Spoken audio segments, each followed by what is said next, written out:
ಸರ್ಕಾರಿ ಆಸ್ಪತ್ರೆಯ ಆವರಣ ಅಧ್ವಾನ ಎದ್ದು ಹೋಗಿದೆ. ಸಿಬ್ಬಂದಿಯ ವಸತಿ ಗೃಹಗಳು ಪಾಳು ಬಿದ್ದಿದೆ. ಈ ಕಟ್ಟಡಗಳಿಂದ ಮಕ್ಕಳಿಗೆ ಈಗ ಟೆನ್ಷನ್, ಯಾಕಂದ್ರೆ ಇದರ ಪಕ್ಕದಲ್ಲೇ ಶಾಲಾ ಕಟ್ಟಡ ಇದೆ. ಮತ್ತೆ ಇಲ್ಲಿ ಅನೈತಿಕ ಚಟುವಟಿಕೆಗಳು ನಡೀತಿರೋದ್ರಿಂದ ಸಾರ್ವಜನಿಕರು ಕೂಡ ಈ ಬಗ್ಗೆ ಆಕ್ರೋಶವನ್ನ ವ್ಯಕ್ತಪಡಿಸ್ತಾ ಇದ್ದಾರೆ. ಇಲ್ಲಿ ಡಿಮಾಂಡ್ ಇಟ್ಟಿರೋದು ಸಾರ್ವಜನಿಕರು. ಈ ಅಧ್ವಾನ ಎದ್ದಿದೆಯಲ್ಲ ಸರ್ಕಾರಿ ಆಸ್ಪತ್ರೆಯ ಆವರಣ, ಅದರಲ್ಲೂ ವಸತಿ ಗೃಹಗಳು, ಅದು ಹಾಳಾಗಿದೆ. ಹೆಂಗಿದ್ರು ಅದು ಉಪಯೋಗಕ್ಕೆ ಬರಲ್ಲ ಮುಂದೇನು, ಭವಿಷ್ಯದ ದೃಷ್ಟಿಯಿಂದ ನೋಡಿದ್ರು. ಹಾಗಾಗಿ ಅದನ್ನ ತೆರವು ಮಾಡಿ ಅಂತೇಳಿ ಆಗ್ರಹವನ್ನ ಮಾಡ್ತಾ ಇದ್ದಾರೆ. ಸಮೀಪದಲ್ಲೇ ಶಾಲೆ ಬೇರೆ ಇದೆ, ಹಾಗಾಗಿ ಪೋಷಕರಿಗೆ ಆತಂಕ ಅನ್ನೋದು ಕಾಡ್ತಾ ಇದೆ.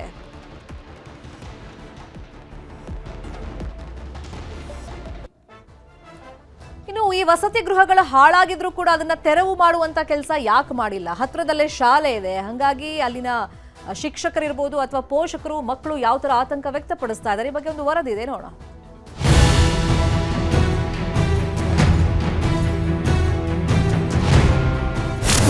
ಹಿಂದೆ ಒಂದು ಕಿಡ್ನಾಪ್ ಕೇಸ್ ಆಗಿದೆ, ಮತ್ತೆ ಇಲ್ಲಿ ಒಂದು ಮರ್ಡರ್ ಅಟೆಂಪ್ಟ್ ಆಗಿದೆ. ಉತ್ತರ ಕನ್ನಡ ಜಿಲ್ಲೆಯ ಅಂಕೋಲಾ ತಾಲೂಕಿನ ಹಟ್ಟಿಕೇರಿ ಗ್ರಾಮದಲ್ಲಿ ಸರ್ಕಾರಿ ಪ್ರಾಥಮಿಕ ಆರೋಗ್ಯ ಕೇಂದ್ರ ಇದೆ.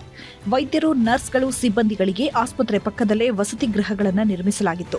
ಮೊದಲು ವೈದ್ಯರು, ಸಿಬ್ಬಂದಿ ಇಲ್ಲೇ ವಾಸ ಮಾಡ್ತಾ ಇದ್ರು. ಆದರೆ ಕಳೆದ 2.5 ದಶಕಗಳಿಂದ ಇಲ್ಲಿನ ವಸತಿ ಗೃಹಗಳು ಪಾಳು ಬಿದ್ದಿವೆ. ಪಾಳು ಬಿದ್ದ ಕಟ್ಟಡಗಳು ಅನೈತಿಕ ಚಟುವಟಿಕೆಯ ತಾಣವಾಗಿವೆ. ಕಿಡ್ನಾಪ್ ಮಾಡ್ಕೊಂಡು ಬಂದು ಇಲ್ಲಿ ಡೀಲ್ ಮಾಡಲಾಗ್ತಿದೆ. ಇದೇ ಜಾಗದಲ್ಲಿ ಕೆಲವು ಕೊಲೆ ಯತ್ನ ನಡೆದಿವೆ. ಈ ಕಟ್ಟಡಗಳು ಕುಡುಕರ ಅಡ್ಡೆಯಾಗಿವೆ. ಕಟ್ಟಡಗಳ ಪಕ್ಕದಲ್ಲೇ ಶಾಲೆ ಇರೋದ್ರಿಂದ ಮಕ್ಕಳಿಗೆ ತೊಂದರೆ ಆಗ್ತಿದೆ. ಪಾಳು ಬಿದ್ದ ಕಟ್ಟಡಗಳನ್ನ ತೆರವು ಮಾಡಿಸಬೇಕೆಂದು ಜನ ಆಗ್ರಹಿಸುತ್ತಿದ್ದಾರೆ. 3 ವರ್ಷದ ಇತಿಹಾಸ ಇದೆ ಹಾಸ್ಪಿಟಲ್. ಇಲ್ಲಿ ದೊಡ್ಡ ಗ್ರೌಂಡ್ ಇದೆ, ಗ್ರೌಂಡ್, ಶಾಲೆ ಇದೆ, ಮತ್ತೆ ಹಾಗೆ ಇಲ್ಲಿ ಹಳೆ ಕ್ವಾರ್ಟರ್ಸ್ಗಳು, ಮೊದಲೇ ಡಾಕ್ಟರ್, ನರ್ಸ್ಗಳು ಇರುವಂತ ವಸತಿ ಮಾಡ್ತಿದ್ರು. ಅಲ್ಲಿ ಆ ಕಡೆ ಪೋಸ್ಟ್ ಮಾರ್ಟಮ್ ದೊಡ್ಡ ಹಾಸ್ಪಿಟಲ್ ಆಗಿತ್ತು. ಈಗ ಅನೇಕ ಚಟುವಟಿಕೆಗಳು ನಡೀತಾ ಇದೆ ಇಲ್ಲಿ. ಮತ್ತೆ ಇದು ಪೂರ್ತಿ ಡೆಮೊಲೇಷನ್ ಆಗ್ಬೇಕು. ಇಲ್ಲಿ ಶಾಲೆ ಇದೆ, ಮತ್ತೆ ಸದ್ಯ ಒಂದೂವರೆ ವರ್ಷ ಹಿಂದೆ ಒಂದು ಕಿಡ್ನಾಪ್ ಕೇಸ್ ಆಗಿತ್ತು. ಮತ್ತೆ ಇಲ್ಲಿ ಒಂದು ಮರ್ಡರ್ ಅಟೆಂಪ್ಟ್ ಆಗಿತ್ತು. ಇಲ್ಲಿ ಕಾರಲ್ಲಿ ತಂದಿ, ಇಲ್ಲಿ ಅಂಕೋಲಾದಿಂದ ಕಾರಲ್ಲಿ ತಂದಿ ಇಲ್ಲಿ ಅವರಿಗೆ ಹೊಡೆದಿ ಪೊಲೀಸ್ ಕೇಸ್ ಎಲ್ಲ ಆಗಿತ್ತು. ಈ ಜಾಗದಲ್ಲಿ ಹಳೆ ಕ್ವಾರ್ಟರ್ಸ್ ಅನ್ನ ಒಂದು 40-50 ವರ್ಷದ ಹಿಂದೆ ಖಾಲಿ ಮಾಡಿದಂತ ಕ್ವಾರ್ಟರ್ಸ್ ಯಾವ್ದೋ ಊರಿನವ್ರು ಬಂದು ಇಲ್ಲಿ ಅನೈತಿಕ ಚಟುವಟಿಕೆ ಮಾಡಿ ಮತ್ತು ಕಿಡ್ನಾಪ್ ಇಂಥವೆಲ್ಲ ಕೇಸ್ ನಡೀತದೆ. ಇಲ್ಲಿ ಹಾಸ್ಪಿಟ್ಲಿಗೆ ಬರ್ಲಿಕ್ಕೆ ಜನ ಹೆದರ್ತಾರೆ. ಆದಷ್ಟು ಬೇಗ ಇದನ್ನ ಡೆಮಾಲಿಷ್ ಮಾಡ್ಬೇಕು, ಇಲ್ಲ ಮತ್ತೆ ಒಂದು ಪೊಲೀಸ್ ಚೌಕಿಯನ್ನ ಹಾಕಿ ಇಲ್ಲಿ ಏನಾದ್ರು ಒಂದು ರಕ್ಷಣೆ. ಯಾಕಂತ ದೇಶದ ಸಲುವಾಗಿ ತ್ಯಾಗ ಮಾಡಿದಂತವ್ರು ಇಲ್ಲೇ ಪಕ್ಕದಲ್ಲೇ ಇದ್ದಾರೆ. ಈ 10 ಎಕರೆ ಪಕ್ಕದಲ್ಲೇ ಅವರಿದ್ದಾರೆ. ಅವ್ರು ಇಲ್ಲಿಂದ ಗಾಡಿ ಹತ್ಲಿಕ್ಕೆ ಅಲ್ಲಿ ಇಲ್ಲಿ ಹೋಗ್ತಾರೆ. ಅವರಿಗೂ ಸಹ ಒಂದು ಬೆದರಿಕೆ ಇಲ್ಲಿ. ಆದ್ರೆ ಇಲ್ಲಿ ಡಾಕ್ಟರ್ ಸರಿಯಾಗಿಲ್ಲ, ನರ್ಸ್ಗಳು ಇರ್ತಾರೆ ಅಥವಾ ಇಲ್ಲ ಗೊತ್ತಾಗುದಿಲ್ಲ. ಕ್ವಾರ್ಟರ್ಸ್ ಬಗ್ಗೆ ಹೇಳ್ಬೇಕಿದ್ರೆ ಕ್ವಾರ್ಟರ್ಸ್ ಅಲ್ಲಿ ಈಗ ಹಾಳಾಗಿದ್ದೆ. ಅದರಲ್ಲಿ ಏನೋ ಇತರೆ ಜನ ಬಂದು ಅಲ್ಲಿ ಚಟುವಟಿಕೆ, ಒಂದು ಡ್ರಿಂಕ್ಸ್ ಮಾಡೋದು ಅಥವಾ ಸ್ವೀಟ್ ಸೇದೋದು ಅಥವಾ ಮತ್ತೇನೇನು ಇಲ್ಲಿ ಬೇಡವಾದ ಇಲ್ಲಿ ನಡೀತಾ ಇದೆ. ಅದನ್ನೆಲ್ಲ ತಡೆ ಆಗ್ಬೇಕು ಆಗ್ಲೇಬೇಕು. ಆಸ್ಪತ್ರೆ ಆವರಣದ ಜಾಗ ಸುಮಾರು 15 ಎಕರೆ ಇದೆ. ಇಷ್ಟು ಜಾಗ ವೇಸ್ಟ್ ಆಗ್ತಿದೆ. ಪಾಳು ಬಿದ್ದ ಕಟ್ಟಡಗಳನ್ನ ತೆರವು ಮಾಡಿ ಸುರಕ್ಷಿತ ಜಾಗವನ್ನಾಗಿ ಮಾಡಬೇಕು ಎಂಬುವುದು ಜನರ ಆಗ್ರಹ. ದರ್ಶನ್ ನಾಯ್ಕ್, ನ್ಯೂಸ್ 18, ಕಾರವಾರ. ಇದೇ ವಿಷಯವಾಗಿ ಇನ್ನಷ್ಟು ಡೀಟೇಲ್ ಆಗಿ ಇನ್ಫಾರ್ಮೇಶನ್ ಕೊಡ್ತಾ ಹೋಗೋದಕ್ಕೆ ನೇರ ಸಂಪರ್ಕದಲ್ಲಿ ಕನೆಕ್ಟ್ ಆಗಿದ್ದಾರೆ ನಮ್ಮ ರಿಪೋರ್ಟರ್ ದರ್ಶನ್ ನಾಯ್ಕ್. ದರ್ಶನ್ ನಾಯ್ಕ್, ಸಮಸ್ಯೆ ಏನು ಅಂತ ಹೇಳಿ ನಾವು ವರದಿಯಲ್ಲಿ ತೋರಿಸಿದ್ವಿ. ಇದಕ್ಕೆ ಸಂಬಂಧಪಟ್ಟಂಗೆ ಅಧಿಕಾರಿಗಳು ತೆರವು ಮಾಡೋದಕ್ಕೆ ಯಾಕೆ ತಡ ಮಾಡ್ತಾ ಇದ್ದಾರಂತೆ? ಶರ್ಮಿತಾ, ಇದು ಉತ್ತರ ಕನ್ನಡ ಜಿಲ್ಲೆಯ ಅಂಕೋಲಾ ತಾಲೂಕಿನ ಹಟ್ಟಿಕೇರಿಯಲ್ಲಿರುವಂತಹ ಒಂದು ಪಾಳು ಬಿದ್ದಂತ ಆರೋಗ್ಯ ಇಲಾಖೆಗೆ ಸಂಬಂಧಪಟ್ಟಂತ ಕ್ವಾರ್ಟರ್ಸ್ಗಳು. ಈ ಕ್ವಾರ್ಟರ್ಸ್ಗಳು ಈಗಾಗಲೇ ಪಾಳು ಬಿದ್ದು 2 ದಶಕಗಳೇ ಕಳೆದೋಗಿರುವಂತದ್ದು. ಇದು ಈಗ ಅನೈತಿಕ ಚಟುವಟಿಕೆಗಳ ಒಂದು ಹಾಟ್ಸ್ಪಾಟ್ ಆಗಿ ನಿರ್ಮಾಣ ಆಗಿರುವಂತದ್ದು. ಇಲ್ಲಿ PSC ಇದೆ, PSC ಹಿಂಬದಿಯಲ್ಲೇ ಪಾಳು ಬಿದ್ದಂತ ಕ್ವಾರ್ಟರ್ಸ್ಗಳಿದ್ದವು. ಇಲ್ಲಿ ಈಗ ಕಿಡ್ನಾಪ್ ಕೇಸ್ಗಳಂತವು, ಅದೇ ರೀತಿ ಕೊಲೆ ಯತ್ನ ಪ್ರಕರಣಗಳು, ಅದೇ ರೀತಿ ಬೇಡವಾದಂತ ಎಲ್ಲಾ ಅನೈತಿಕ ಚಟುವಟಿಕೆಗಳು ಇಲ್ಲಿ ನಡೀತಾ ಇವೆ. ಇದರ ಕೂಗಳತೆ ದೂರದಲ್ಲಿ ಪಕ್ಕದಲ್ಲೇ ಒಂದು ಸರ್ಕಾರಿ ಶಾಲೆ ಇದೆ. ಶಾಲೆಗೆ ಪಾಲಕರು ತಮ್ಮ ಮಕ್ಕಳನ್ನ ಬಿಡಲು ಬರ್ತಾರೆ. ಅದ್ರ ಜೊತೆಗೆ ಪಕ್ಕದಲ್ಲಿ ಜನವಸತಿ ಪ್ರದೇಶ ಇದೆ. ಆದ್ರೆ ಇಲ್ಲಿ ಓಡಾಡುವಂತ ಜನರು ಭಯದ ನೆರಳಲ್ಲಿ ಓಡಾಡಬೇಕಾದಂತ ಒಂದು ಪರಿಸ್ಥಿತಿ ಇಲ್ಲಿ ನಿರ್ಮಾಣ ಆಗಿರುವಂತದ್ದು. ಯಾಕಪ್ಪ ಅಂದ್ರೆ ಸಂಜೆ ಆಗ್ತಿದ್ದಂತೆ ಇಲ್ಲಿ ಯಾರು ಇರಲ್ಲ, ಅನೈತಿಕ ಚಟುವಟಿಕೆ ನಡೆಸುವರ ಒಂದು ಗುಂಪು ಇಲ್ಲಿ ಬರುತ್ತೆ. ಅದೇ ರೀತಿ ಪಡ್ಡೆ ಹುಡುಗರ ಒಂದು ಗುಂಪು ಬರುತ್ತೆ. ಇದರಿಂದ ಇಲ್ಲಿ ಓಡಾಡುವಂತವ್ರು ಭಯದಲ್ಲಿ ಓಡಾಡ್ಬೇಕಾಗಿದೆ. ಇಲ್ಲಿನ ಜನರ ಒಂದು ಆಗ್ರಹ ಏನಪ್ಪಾ ಅಂದ್ರೆ ಕೂಡಲೇ ಇದನ್ನ ಡೆಮೊಲಿಷ್ ಮಾಡಿ, ಪಾಳು ಬಿದ್ದಂತ ಈ ಆರೋಗ್ಯ ಇಲಾಖೆ ಸಂಬಂಧಪಟ್ಟಂತ ಕ್ವಾರ್ಟರ್ಸ್ಗಳು ಯಾವುದಕ್ಕೂ ಪ್ರಯೋಜನ ಇಲ್ಲ. ಇದನ್ನ ಈಗ ಏನು ಡೆಮಾಲಿಷ್ ಮಾಡಿದ್ರೆ ಈ ಸಮಸ್ಯೆಗೆ ಪರಿಹಾರ ಸಿಗತ್ತೆ. ಅದ್ರ ಜೊತೆಗೆ ಇಲ್ಲೊಂದು ಪೊಲೀಸ್ ವ್ಯವಸ್ಥೆಯನ್ನಾದ್ರೂ ಹಾಕಿ ಡ್ಯೂಟಿಗೆ ಹಾಕಿ ಎನ್ನುವಂತ ಬಗ್ಗೆ ಆಗ್ರಹಿಸಿದ್ದಾರೆ. ಯಾಕಪ್ಪ ಅಂದ್ರೆ ಜನವಸತಿ ಪ್ರದೇಶ ಮತ್ತು ಶಾಲೆ ಇರೋದ್ರಿಂದ ಸಾಕಷ್ಟು ಭಯದ ಆತಂಕ ಇಲ್ಲಿ ಸೃಷ್ಟಿಯಾಗಿರುವಂತದ್ದು. ಕೂಡಲೇ ಇದಕ್ಕೊಂದು ಮುಕ್ತಿ ಕೊಡಿ, ಒಂದು ಸುರಕ್ಷಿತವಾದಂತ ಒಂದು ವಾತಾವರಣದಲ್ಲಿ ಬದುಕಲು ಬಿಡಿ ಎನ್ನುವಂತ ಬಗ್ಗೆ ಇಲ್ಲಿನ ಜನರು ಹೇಳ್ತಾ ಇರುವಂತದ್ದು. ಅದ್ರ ಜೊತೆಗೆ ಈಗ ಇಲ್ಲಿ PSC ಇದೆ, PSC ಯಲ್ಲಿ ವೈದ್ಯರ ಕೊರತೆ ಇದೆ, ಅದೇ ರೀತಿ ನರ್ಸ್ಗಳ ಕೊರತೆ ಇದೆ. ಇಲ್ಲಿ ಬರುವಂತ ನರ್ಸ್ಗಳು ಬರೀ 1-2 ದಿವಸ ಇರ್ತಾರೆ, ಅದೇ ರೀತಿ ಇರಲ್ಲ. ವೈದ್ಯರು ಕೂಡ 1-2 ದಿವಸ ಇರ್ತಾರೆ, ಇರಲ್ಲ. ಇದಕ್ಕೆ ಪೂರ್ಣ ಪ್ರಮಾಣದಲ್ಲಿ ಈ PSCಯ ಏನು ಸೇವೆ ಜನರಿಗೆ ಸಿಗ್ತಾ ಇಲ್ಲ. ಅದ್ರ ಜೊತೆಗೆ ಹಿಂಬದಿಯಲ್ಲಿ ಇದ್ದಂತ ಪಾಡು ಬಿದ್ದಂತ ಕ್ವಾರ್ಟರ್ಸ್ ಇಂದ ಇನ್ನೊಂದು ಭಯದ ಆತಂಕದ ವಾತಾವರಣ ಇಲ್ಲಿ ಸೃಷ್ಟಿಯಾಗಿರುವಂತದ್ದು. ಇದು ಮುಕ್ತಿ ಸಿಗ್ಬೇಕು ಅಂದ್ರೆ ಇಲ್ಲಿನ ಶಾಸಕರು ಮನಸ್ಸು ಮಾಡ್ಬೇಕು, ಅದ್ರ ಜೊತೆಗೆ ಆರೋಗ್ಯ ಇಲಾಖೆ ಕೂಡ ಮನಸ್ಸು ಮಾಡ್ಬೇಕು. ಇಲ್ಲಿದ್ದಂತ ಪಾಡು ಬಿದ್ದಂತ ಕ್ವಾರ್ಟರ್ಸ್ ಗಳನ್ನ ಏಕಾಏಕಿಯಾಗಿ ಡೆಮಾಲಿಷನ್ ಮಾಡಿದ್ರೆ ಇದಕ್ಕೆ ಮುಕ್ತಿ ಸಿಗತ್ತೆ. ಶರ್ಮಿತಾ, ಫೈನ್. ನಾವು ದೃಶ್ಯದಲ್ಲಿ ನೋಡ್ತಿರುವಂಗೆ ಈಗೇನು PHC ವರ್ಕ್ ಮಾಡ್ತಿದೆ ಅದ್ರ ಆಪೋಸಿಟೇ ಈ ಶಿಥಿಲಾವಸ್ಥೆ ಅಂತಂದ್ರೆ ಈ ಕಂಪ್ಲೀಟ್ ಆಗಿ ಹಾಳಾಗಿರುವಂತ ವಸತಿ ಗೃಹಗಳು ಇರೋದಾ ಅಥವಾ ಸ್ವಲ್ಪ ದೂರದಲ್ಲಿ ಇದೆಯಾ? ಅದನ್ನೇನಾದ್ರೂ ಗವರ್ಮೆಂಟ್ ಇಂದ ಬೇರೆ ಕಾರ್ಯಕ್ರಮಗಳಿಗೆ ಯೂಸ್ ಮಾಡ್ಕೊಳ್ಬಹುದಲ್ಲ, ಅದ್ರ ಬಗ್ಗೆ ಏನ್ ಗಮನ ಹರಿಸ್ತಾ ಇಲ್ವಾ? ಮತ್ತೆ ಸಾರ್ವಜನಿಕರು ಏನ್ ಹೇಳ್ತಾ ಇದಾರೆ ಅಂದ್ರೆ ಆ ಜಾಗದ ಉಪಯೋಗದ ಬಗ್ಗೆ? ಶರ್ಮಿತಾ, ಈಗಾಗಲೇ ಇದು ಪಕ್ಕದಲ್ಲಿ ಒಂದು ಕ್ರಿಕೆಟ್ ಮೈದಾನದ ರೂಪದಲ್ಲಿ ಇದೆ. ಇಲ್ಲಿನ ಸ್ಥಳೀಯರು ಕ್ರಿಕೆಟ್ ಕೂಡ ಆಡ್ತಾರೆ. ಆದ್ರೆ ಏನು ಪಕ್ಕದಲ್ಲಿ ಹಿಂಬದಿಯಲ್ಲೇ ಈ ಪಾಡು ಬಿದ್ದಂತ ಕ್ವಾರ್ಟರ್ಸ್ಗಳು ಅನೈತಿಕ ಚಟುವಟಿಕೆಗಳಿಗೆ ದಾರಿ ಮಾಡಿಕೊಡ್ತಾ ಇರುವಂತದ್ದು. ಇದು ಆರೋಗ್ಯ ಇಲಾಖೆ ಸುಪರ್ದಿಯಲ್ಲಿ ಇರುವಂತದ್ದು. ಇಲ್ಲಿನ ಜನರು ಹೇಳ್ತಾ ಇರುವುದು ಏನಂದ್ರೆ ಇದು ಕೂಡಲೇ ಡೆಮಾಲಿಷ್ ಮಾಡಿ. ಕೇವಲ ಈ ಊರಿನವರ ಸಮಸ್ಯೆ ಅಲ್ಲ, ಪಕ್ಕದ ಊರಿನ ಆಗಿರ್ಬೋದು, ಅದೇ ರೀತಿ ಕೆಲವೊಂದು ಗೂಂಡಾಗಳು ಇಲ್ಲಿ ಬಂದು ಕೆಲವೊಂದು ರೀತಿಯಲ್ಲಿ ವರ್ತನೆಯನ್ನ ಮಾಡ್ತಾರೆ. ಅದು ನಮಗೆ ಸ್ಥಳೀಯರಿಗೆ ಭಯ ಹುಟ್ಟಿಸ್ತಾ ಇದೆ. ಸ್ಥಳೀಯರು ಸಾಕಷ್ಟು ಬಾರಿ ನಾವು ಮನವಿಯನ್ನ ಮಾಡಿದ್ದೇವೆ ಎನ್ನುವಂತ ಬಗ್ಗೆ ಹೇಳ್ತಾ ಇರುವಂತದ್ದು. ಅಂದ್ರೆ ಜಿಲ್ಲಾಡಳಿತಕ್ಕೂ ಮನವಿ ಮಾಡಿದ್ದಾರೆ, ಅದ್ರ ಜೊತೆಗೆ ಆರೋಗ್ಯ ಇಲಾಖೆಯವರಿಗೂ ಮನವಿ ಮಾಡಿದೆ, ಸ್ಥಳೀಯ ಜನಪ್ರತಿನಿಧಿಗಳಿಗೂ ಕೂಡ ಮನವಿಯನ್ನ ಮಾಡಿದ್ದಾರೆ. ಏನಪ್ಪಾ ಅಂದ್ರೆ ಇದನ್ನ ಏನು ಡೆಮಾಲಿಷ್ ಮಾಡಿ ತೆರವು ಮಾಡ್ಕೊಡಿ. ತೆರವು ಮಾಡಿದ್ರೆ ಮಾತ್ರ ಇಂಥವೆಲ್ಲ ಒಂದು ಭಯದ ವಾತಾವರಣಕ್ಕೆ ಒಂದು ತೆರೆ ಬೀಳತ್ತೆ. ಇದು ಆರೋಗ್ಯ ಇಲಾಖೆಯ ಸುಪರ್ದಿಯಲ್ಲಿರುವಂತಹ ಒಂದು ಹಿನ್ನೆಲೆಯಲ್ಲಿ ಇದರ ಪ್ರೊಸೆಸ್ ಕೂಡ ಇಲ್ಲಿನ ಜನಪ್ರತಿನಿಧಿಗಳು ಮಾಡಬೇಕಾಗಿದೆ. ಮತ್ತು ಪಾಡು ಬಿದ್ದಂತ ಕ್ವಾರ್ಟರ್ಸ್ ಇದು ಯಾವುದೇ ಕಾರಣಕ್ಕೂ ಪ್ರಯೋಜನ ಇಲ್ಲ. ಮುಂದೆ ಇದನ್ನ ಜಾಗ ಇದು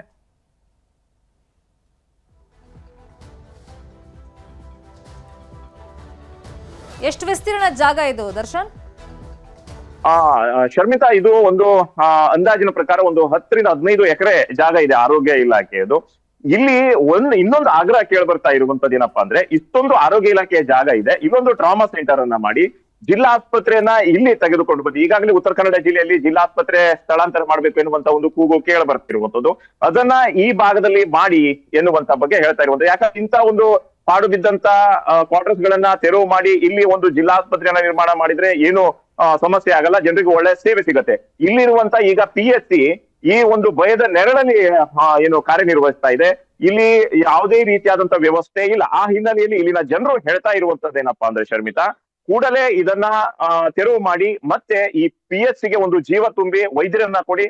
ಹಾಗೆ ಮುಂದೆ ಏನಾದ್ರೂ ಅಭಿವೃದ್ಧಿ ಕಾರ್ಯಗಳು ಕೈಗೊಳ್ಳುವುದೇ ಅವಶ್ಯಕತೆ ಇದ್ರೆ ಇಲ್ಲಿ ಜಿಲ್ಲಾಸ್ಪತ್ರೆಯನ್ನ ಸ್ಥಳಾಂತರ ಮಾಡಿ ಒಂದು ದೊಡ್ಡ ಆಸ್ಪತ್ರೆ ಕಟ್ಟಡವನ್ನ ಇಲ್ಲಿ ನಿರ್ಮಾಣ ಮಾಡಿ ಎನ್ನುವಂತ ಬಗ್ಗೆ ಸ್ಥಳೀಯರು ಆಗ್ರಹಿಸ್ತಾ ಇರುವಂತದ್ದು. ಶರ್ಮಿತಾ, ಈ ಆರೋಗ್ಯ ವಿಷಯಕ್ಕೆ ಬಂದಾಗ ಉತ್ತರ ಕನ್ನಡ ಜಿಲ್ಲೆಯಲ್ಲಿ ಮಲ್ಟಿ ಸ್ಪೆಷಾಲಿಟಿ ಆಸ್ಪತ್ರೆ ಕೂಗು ಹಿಂದಿನಿಂದಲೂ ಇತ್ತು. ಸರ್ಕಾರನೂ ಅದಕ್ಕೆ ಈಗ ಅನುಮತಿಯನ್ನ ಕೊಟ್ಟಿದೆ ಅನ್ನೋ ಮಾಹಿತಿ ಮಧ್ಯದಲ್ಲಿ ದರ್ಶನ್ ಇಲ್ಲಿ ಆರೋಗ್ಯ ಇಲಾಖೆಯ ವ್ಯಾಪ್ತಿಯಲ್ಲಿ ಸುಪರ್ದಿಯಲ್ಲಿ ಈ ಜಾಗ ಇದೆ. ನೀವು ಅಂದಂಗೆ 15 ಎಕರೆ ಅಂದ್ರೆ ಕಡಿಮೆ ಮಾತಂತೂ ಖಂಡಿತ ಅಲ್ವೇ ಅಲ್ಲ. ಸೊ ಈಗ ಈ ತೆರವು ಕಾರ್ಯದ ಬಗ್ಗೆ ಆರೋಗ್ಯ ಇಲಾಖೆ ಗಮನ ಹರಿಸ್ದಂಗಂತೂ ಕಾಣಿಸ್ತಿಲ್ಲ. ಸ್ಥಳೀಯ ಆಡಳಿತ ಗ್ರಾಮ ಪಂಚಾಯಿತಿಯವರು ಏನ್ ಹೇಳ್ತಾರೆ ಇದಕ್ಕೆ? ಶರ್ಮಿತಾ, ಈಗಾಗಲೇ ಇಲ್ಲಿನ ಸ್ಥಳೀಯರನ್ನ ನಾವು ಹೋಗಿ ಮಾತನಾಡಿಸಿದಂತ ಒಂದು ಸಂದರ್ಭದಲ್ಲಿ ಸ್ಥಳೀಯರು ಸಾಕಷ್ಟು ಬಾರಿ ಗ್ರಾಮ ಪಂಚಾಯಿತಿಗೂ ಹೇಳಿದ್ದಾರೆ, ಉತ್ತರ ಕನ್ನಡ ಜಿಲ್ಲಾಡಳಿತಕ್ಕೂ ಹೇಳಿದ್ದಾರೆ, ಆರೋಗ್ಯ ಇಲಾಖೆಯ ಗಮನಕ್ಕೂ ಕೂಡ ತಂದಿದ್ದಾರೆ ಮತ್ತು ಸ್ಥಳೀಯ ಜನಪ್ರತಿನಿಧಿಗಳಿಗೂ ಸಹ ಈ ವಿಚಾರವನ್ನ ತಂದಿರುವಂತದ್ದು. ಈಗ ವಿಚಾರಗಳು ಮುನ್ನೆಲೆಗೆ ಬರ್ಲಿಕ್ಕೆ ಕಾರಣ ಏನಪ್ಪಾ ಅಂದ್ರೆ ಇತ್ತೀಚಿನ ದಿನಗಳಲ್ಲಿ ಈ ಪಾಡು ಬಿದ್ದಂತ ಕ್ವಾರ್ಟರ್ಸ್ ಗಳಲ್ಲಿ ಅಪಹರಣಗಳಂತ ಕೇಸ್ಗಳು ಮುನ್ನೆಲೆಗೆ ಬರ್ತಾ ಇದೆ. ಅದೇ ರೀತಿ ಕೊಲೆ ಯತ್ನಗಳು ನಡೀತಾ ಇರುವಂತದ್ದು. ಸೊ ಆ ಹಿನ್ನೆಲೆಯಲ್ಲಿ ಈ ಏನು ಕ್ವಾರ್ಟರ್ಸ್ ಗಳನ್ನ ಈಗ ಏನಪ್ಪಾ ಅಂದ್ರೆ ತೆರವು ಮಾಡಬೇಕು. ಅದ್ರ ಜೊತೆಗೆ ಇಲ್ಲಿ ಅಭಿವೃದ್ಧಿ ಕೆಲಸಗಳನ್ನ ಕೈಗೊಳ್ಬೇಕು. ಯಾಕಪ್ಪ ಅಂದ್ರೆ ಅಭಿವೃದ್ಧಿ ಕೆಲಸಗಳನ್ನ ಕೈಗೊಂಡ್ರೆ ಇಲ್ಲಿನ ಸ್ಥಳೀಯರಿಗೆ ಅವಕಾಶಗಳು ಸಿಗತ್ತೆ, ಸ್ಥಳೀಯರಿಗೆ ಅನುಕೂಲ ಆಗತ್ತೆ ಎನ್ನುವಂತ ಮಾತನ್ನ ಹೇಳ್ತಾ ಇರುವಂತದ್ದು. ಇಲ್ಲಿ ಒಂದು ಆಸ್ಪತ್ರೆಯನ್ನ ನಿರ್ಮಾಣ ಮಾಡಿ ಅದ್ರ ಜೊತೆಗೆ ಏನು 15 ಎಕರೆಗಳ ಜಾಗ ಯಾರಿಗೋ ಹಾಳಾಗೋ ಬದಲು ಅದರ ಜೊತೆಗೆ ಎಲ್ಲೋ ಒಂದ್ ಕಡೆಗೆ ಅನೈತಿಕ ಚಟುವಟಿಕೆಗಳ ತಾಣವಾಗೋ ಬದಲು ಇದನ್ನ ಜಿಲ್ಲಾ ಆಸ್ಪತ್ರೆಯನ್ನ ಇಲ್ಲಿ ಸ್ಥಳಾಂತರ ಮಾಡಿ ಆ ಮೂಲಕ ಒಂದು ಟ್ರಾಮಾ ಸೆಂಟರ್ ಅನ್ನಾರು ಮಾಡ್ರಿ ಎನ್ನುವಂತ ಬಗ್ಗೆ ಜನರು ಆಗ್ರಹಿಸ್ತಾ ಇರುವಂತದ್ದು. ಶರ್ಮಿತಾ, ಈ ಸುದ್ದಿ ಫಾಲೋ ಅಪ್ ಮಾಡೋಣ. Thank you Darshan. ನಮ್ಮ ರಾಜ್ಯದಲ್ಲಿ ಸರ್ಕಾರಿ ಶಾಲೆಗಳ ದುಸ್ಥಿತಿ ಬಗ್ಗೆ ಈ ಹಿಂದಿನಿಂದಲೂ ನ್ಯೂಸ್ 18 ನಿರಂತರವಾಗಿ ಅಭಿಯಾನವನ್ನ ಮಾಡ್ತಾ ಇದೆ. ಸಾಕಷ್ಟು ಸರ್ಕಾರಿ ಶಾಲೆಗಳನ್ನ ಸರಿಪಡಿಸುವಂತ ಕೆಲಸವನ್ನು ನಿಮ್ಮ ನ್ಯೂಸ್ 18 ಮಾಡಿದೆ. ಈ ಅಭಿಯಾನವನ್ನ ಮುಂದುವರಿಸ್ತಾ ಇಲ್ಲೊಂದು ಶಾಲೆ ಇದೆ, 74 ವರ್ಷಗಳಷ್ಟು ಹಳೆಯ ಸರ್ಕಾರಿ ಶಾಲೆ ಇದು. 9 ಶಾಲಾ ಕೊಠಡಿಗಳಿದ್ರೂ ಕೂಡ ಪ್ರಯೋಜನಕ್ಕೆ ಬರ್ತಾ ಇಲ್ಲ. ಶಿಕ್ಷಣ ಇಲಾಖೆ ಅಧಿಕಾರಿಗಳು ಏನ್ ಮಾಡ್ತಾ ಇದ್ದಾರೆ ಹಂಗಾದ್ರೆ? ತುಂಬಾ ಶಾಲೆಗಳಲ್ಲಿ ಈ ಸಮಸ್ಯೆ ಇದೆ, ಮಕ್ಕಳಿಗೆ ಕೊರತೆ ಇಲ್ಲ, ಮಕ್ಕಳು ಬರ್ತಾ ಇದ್ದಾರೆ, ಪೋಷಕರು ಕಳಿಸ್ತಾ ಇದ್ದಾರೆ. ಆತಂಕ ಇರೋದು ಸರ್ಕಾರಿ ಶಾಲೆಗೆ ಮಕ್ಕಳನ್ನ ಯಾವ ಗ್ಯಾರಂಟಿ ಮೇಲೆ ಕಳಿಸೋದು ಅಂತ. ಕಾರಣ ಕಟ್ಟಡ ಸರಿ ಇರಲ್ಲ, ಕೊಠಡಿಗಳು ಸರಿ ಇರಲ್ಲ, ಬಯಲಲ್ಲೇ ಪಾಠಗಳನ್ನ ಕೇಳಬೇಕಾಗತ್ತೆ, ಮಳೆ ಬಂದ್ರೆ ಮೇಲ್ಛಾವಣಿ ಸೋರುತ್ತೆ, ಶಿಥಿಲಾವಸ್ಥೆ ತಲುಪಿರುತ್ತೆ, ಯಾವ ಸಂದರ್ಭದಲ್ಲಿ ಆ ಕೊಠಡಿ ಗೋಡೆ ಮಕ್ಕಳ ಮೇಲೆ ಬೀಳುತ್ತೆ ಅನ್ನೋ ಗ್ಯಾರಂಟಿನೇ ಇರಲ್ಲ. ಸೊ ಹಾಗಾದ್ರೆ ಈ ಸರ್ಕಾರಿ ಶಾಲೆಯಲ್ಲಿ ಸಮಸ್ಯೆ ಏನು, ಅಧಿಕಾರಿಗಳು ಏನ್ ಹೇಳ್ತಾರೆ, ಪೋಷಕರು ಮತ್ತೆ ಶಿಕ್ಷಕರು ಏನ್ ಹೇಳ್ತಾರೆ, ಒಂದು ವರದಿ ಇದೆ ನೋಡೋಣ.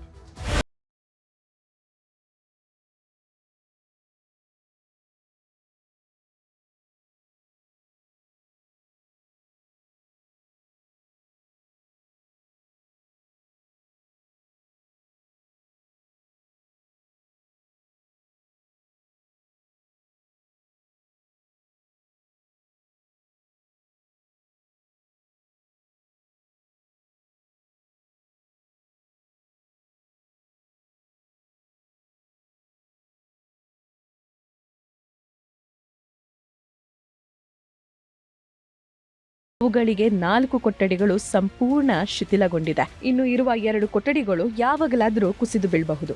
ಬಿಲ್ಡಿಂಗು ಬೀಳೋಂಥ ಸ್ಥಿತಿ ಒಳಗೆ ಐತ್ರಿ ಸರ್. ಇದು 103 ವರ್ಷದ ಬಿಲ್ಡಿಂಗ್ ರೀ. ಇದು 4 ರೂಮ್ ಏನದಾವಲ್ಲ ಅಂತಲ್ಲಿ ಮಕ್ಕಳು ಕಲಿತಾವು. ಯಾವ ಹೊತ್ತಿನಾಗ ಏನಾಗಿ ಮಳೆ ಹತ್ತಿದಾಗ ಹೊತ್ಕೊಂಡು ಅವು ಬೀಳ್ತಾವ ಹೇಳಾರಿ ರೀ. ಬಿದ್ದು ಅಂದ್ರೆ ಮಕ್ಕಳು ಜೀವಕ್ಕೆ ಧಕ್ಕೆ ತೊಂದ್ರೆ. ಪಾಲಕರು ನಮ್ಮನ್ನು ಅಷ್ಟ ಇಷ್ಟ ಸುಮ್ಮನೆ ಇರೋದಿಲ್ಲ, ಬಡಿತಾರೆ ನಮ್ಮನ್ನು ಕಮಿಟಿಯರ್ನ. ಅಂಥ ಪರಿಸ್ಥಿತಿ ನಮ್ಮದು. ಅದಕ್ಕೆ ಸರ್ಕಾರ ಇದಕ್ಕೆ ಗಮನ ಹರಿಸಿ ಮೂಲಭೂತ ಸೌಕರ್ಯ ಒದಗಿಸ್ಬೇಕಂತ ನನ್ನ ಮನವಿ. ಸಣ್ಣರಿದ್ವಿ ಆವಾಗಲಿಂದನೇ ಅವು ಬಿಲ್ಡಿಂಗ್ ಕಟ್ಟಿದ್ವು.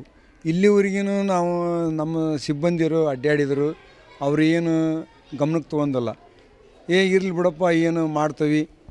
ಇವರು ಶಾಸಕರನ್ನ ಕೇಳಿದ್ನಪ್ಪ ಅಂದ್ರೆ ನಮ್ದು ಅದೆಲ್ಲ ಇದೆಲ್ಲ ಬಜೆಟು ತಡ್ಕರಿ ಅಂತಾರೆ. ಇಲ್ಲಿ ನೋಡಿದ್ನಪ್ಪ ಮಕ್ಕಳದು ಈಗ ಏನಾಗ್ತೈತಿ, ಮಕ್ಕಳು ಸ್ಕೂಲಿಗೆ ಈಗ LKG ಇದು ಓಪನ್ ಮಾಡಿದರು.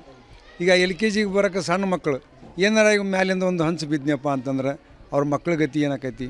ಕೊಠಡಿಗಳ ಕೊರತೆಯಿಂದ ಒಂದೇ ತರಗತಿಯಲ್ಲಿ 2 ತರಗತಿಗಳನ್ನು ನಡೆಸಲಾಗ್ತಿದೆ. ಒಬ್ಬ ಶಿಕ್ಷಕರು ಪಾಠ ಹೇಳುತ್ತಿದ್ದರೆ ಪಕ್ಕದಲ್ಲಿ ಮತ್ತೊಬ್ಬ ತರಗತಿಯ ಮಕ್ಕಳು ಬೇರೆ ಪಾಠ ಕೇಳಬೇಕಾಗಿದೆ. ಈ ಶಾಲೆ ಬಗ್ಗೆ ಮಕ್ಕಳು ಏನು ಹೇಳ್ತಾರೆ ಕೇಳಿ. ನಾವು ಭಾಳ ಬಡವ್ರು ಅದೇವಿ ರೀ. ನಾವು ಹಳ್ಳಿ ಮಕ್ಕಳು ಭಾಳ ಬಡವ್ರು ಅದೇವಿ. ನಾವು ಪ್ರೈವೇಟ್ ಶಾಲೆಗೆ ಹಚ್ಚಾಕ ನಮ್ಮ ಕಡೆ ದುಡ್ಡು ಇಲ್ಲ. ಹಾಗಾಗಿ ನಾವು ಸರ್ಕಾರಿ ಶಾಲೆಗೆ ಬರ್ತೀವಿ. ಸರ್ಕಾರಿ ಶಾಲೆ ಒಳಗೆ ಅದು ಒಂದು ಸ್ವಲ್ಪ ಬಿಲ್ಡಿಂಗ್ ಒಂದು ಚೆನ್ನಾಗಿ ಮಾಡಿಕೊಟ್ರೆ ನಾವು ಓದಿ ಶಾಣ್ಯರಾಗಿ ಒಂದು ದೊಡ್ಡ ನೌಕರಿ ತೊಗೊಂಡು ಮತ್ತು ಇದು ಕಲಿತೀವಿ ಅಂತ ನಾವು ಹೇಳ್ತೀವಿ. ಅದು ಭಾಳೆಲ್ಲ ನೀರೆಲ್ಲ ಸೋರ್ತೈತಿ ರೀ ಸರ್. ಹಾಗಾಗಿ ನಮ್ಗೆ ಬ್ಯಾಗ್ ಬುಕ್ ಎಲ್ಲ ತೊಯ್ದು ಬಿಡ್ತಾವೆ. ಹಾಗಾಗಿ ಎಲ್ಲ ನೀರಾಗಿ ತುಂಬಿಟ್ಟಿರ್ತೈತಿ ನಮ್ಮ ಕ್ಲಾಸ್ ಎಲ್ಲ. ಬಿಲ್ಡಿಂಗ್ ಸ್ವಲ್ಪ ಸರ್ಕಾರದವರು ನೋಡ್ಬೇಕು ಸರ್. ಅವ್ರು ನೋಡಿದೆ ಅಂದರೆ ನಮ್ಗೆ ಅವಾಗ ಬಿಲ್ಡಿಂಗ್ ಕಟ್ಟಿಸ್ಕೊಟ್ರೆ ನಮ್ಗೆ ಓದಾಕ ಭಾರಿ ಚೆನ್ನಾಗುತ್ತೆ ಸರ್. ಆದರೆ ಏನು ಗಮನನ ಕೊಡವಲ್ರಿ ಸರ್. ಹಾಂ ಸರ್, ಅವು ಹಂಚು ಮ್ಯಾಗಿನ ಹಂಚು ಬೀಳೋ ಚಾನ್ಸಸ್ ತುಂಬ ಇರ್ತದೆ ಸರ್. ಆದ್ರೆ ಅವು ಹಂಚು ಬೀಳಂಗಿಲ್ಲ ರೀ. ಭಯ ಅಂತೂ ತುಂಬ ಇರುತ್ತೆ ಸರ್. ಸ್ವಚ್ಛತೆ ಎಲ್ಲ ಐತ್ರಿ. ಬಿಲ್ಡಿಂಗ್ ಸ್ವಲ್ಪ ಬೇಗನ ಕಟ್ಟಿಸ್ಕೊಡ್ಲಿ ಸರ್ಕಾರ.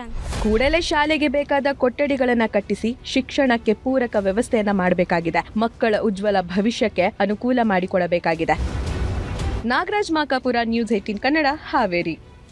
ಅದೇ ವಿಷಯವಾಗಿ ಇನ್ನಷ್ಟು ಡೀಟೇಲ್ ಆಗಿ ಇನ್ಫಾರ್ಮೇಶನ್ ಕೊಡ್ತಾ ಹೋಗೋದಕ್ಕೆ ನೇರ ಸಂಪರ್ಕದಲ್ಲಿ ಕನೆಕ್ಟ್ ಆಗಿದ್ದಾರೆ ನಮ್ಮ ರಿಪೋರ್ಟರ್ ನಾಗರಾಜ್. 7ನೇ ಕ್ಲಾಸ್ಗಿರುವಂತ ಮಕ್ಕಳಿಗಿರುವಂತ ಕನಿಷ್ಠ ಸಾಮಾನ್ಯ ಜ್ಞಾನ, ಓದಿ ಒಳ್ಳೆ ಸ್ಥಾನದಲ್ಲಿರುವಂತ ಅಧಿಕಾರಿಗಳಿಗೆ ಇಲ್ವಲ್ಲ, ಅದು ಖೇದಕರ ವಿಷಯ.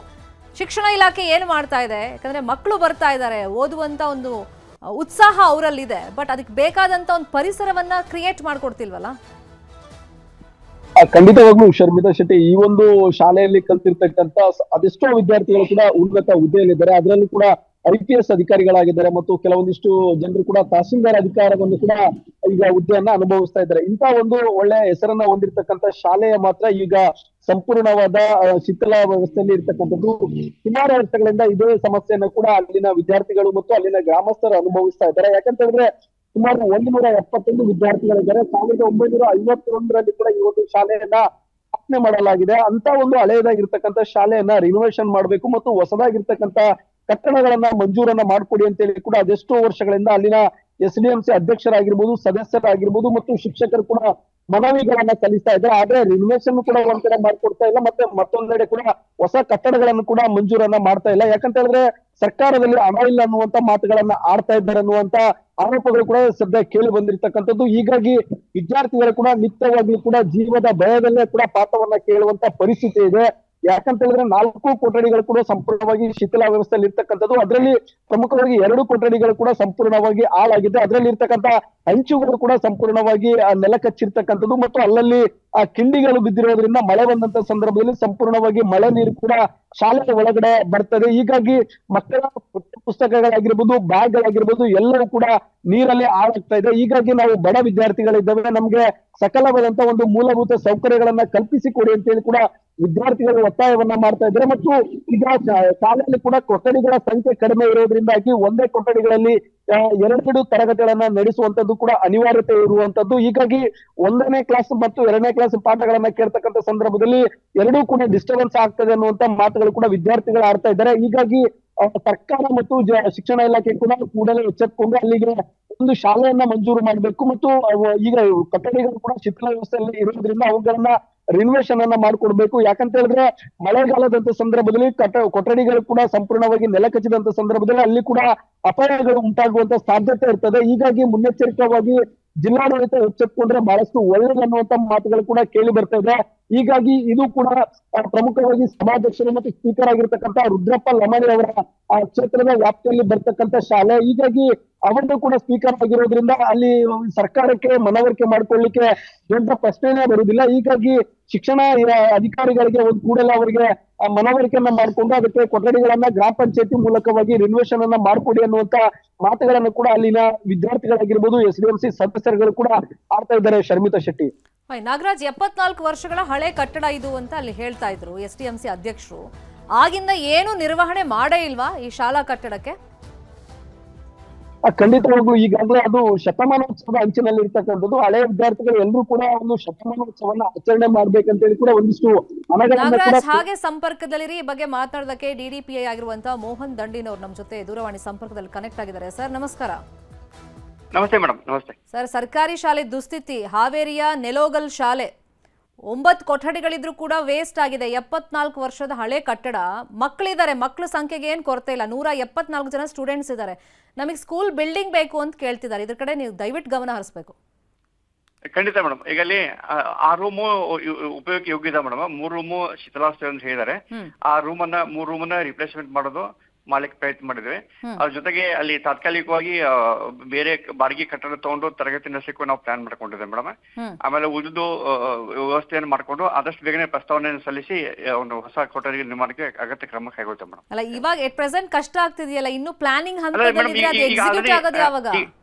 ಇಲ್ಲ, ಆಲ್ರೆಡಿ ಮೇಡಮ್ ಒಂದ್ 2 ದೊಡ್ಡ ಹಾಲ್ ಇದಾವೆ. ಅಲ್ಲಿ ಬಯೋಪ್ರವೇಶ ಕ್ಲಾಸ್ ನಡೆಸ್ತೀವಿ. ಇವಾಗ ಹೆಡ್ ಮಾಸ್ಟರ್ಗೆ BUರಿಗೆ ಹೇಳಿದ್ದೇನೆ ಮೇಡಮ್. ಅಲ್ಲಿ ಬೇರೆ ಸಮುದಾಯ ಭವನ ಬಾಡಿಗೆ ಕಟ್ಟಡ ಇದ್ರೆ ತಗೊಂಡು ಅಲ್ಲಿ ಮಕ್ಕಳಿಗೆ ಸುರಕ್ಷಿತ ಸ್ಥಳದಲ್ಲಿ ತರಗತಿ ನಡೆಸಲಿಕ್ಕೆ ಅಗತ್ಯ ಕ್ರಮ ಕೈಗೊಳ್ತೇವೆ ಮೇಡಮ್. ಈ ಹೊಸ ಶಾಲಾ ಕಟ್ಟಡನೇ ಬೇಕು ಅಂತ ಕೇಳ್ತಿಯಾರ, ಮಂಜೂರು ಮಾಡಿಸ್ಕೊಡಿ ಅಂತ. ಪ್ಲಾನಿಂಗ್ ಇದೆಯಾ? ಹೌದು ಮೇಡಮ್. ಅಲ್ಲಿ ಊರು ಹಿರಿಯರು ಮತ್ತೆ SDMC ಮಾತಾಡಿದಾರೆ ಮೇಡಮ್. ಹೊಸ ರೂಮ್ಗೆ ಸರ್ಕಾರಕ್ಕೆ ಪ್ರಸ್ತಾವನೆ ಸಲ್ಲಿಸಿ ಅವನ್ನ ಮಂಜೂರು ಮಾಡಿಸ್ಕೊಂಡು ಅವ್ನ ಕಟ್ಟುವ ವ್ಯವಸ್ಥೆ ಮಾಡ್ಕೊತಾರೆ. ಈಗ 7ನೇ ಕ್ಲಾಸ್ ಮಕ್ಕಳು ಮಾತಾಡಿದನ್ನು ಕೇಳಿದ್ರೆ ದೊಡ್ಡವ್ರಿಗೂ ಅಷ್ಟು ಅರಿವಿರೋದಿಲ್ಲ, ಪರಿಜ್ಞಾನ ಇರೋದಿಲ್ಲ. ಅಷ್ಟು ಸೊಗಸಾಗಿ ಮಾತಾಡ್ತಾ ಇದ್ವು ಮಕ್ಕಳು ಸಮಸ್ಯೆಗಳ ಬಗ್ಗೆ.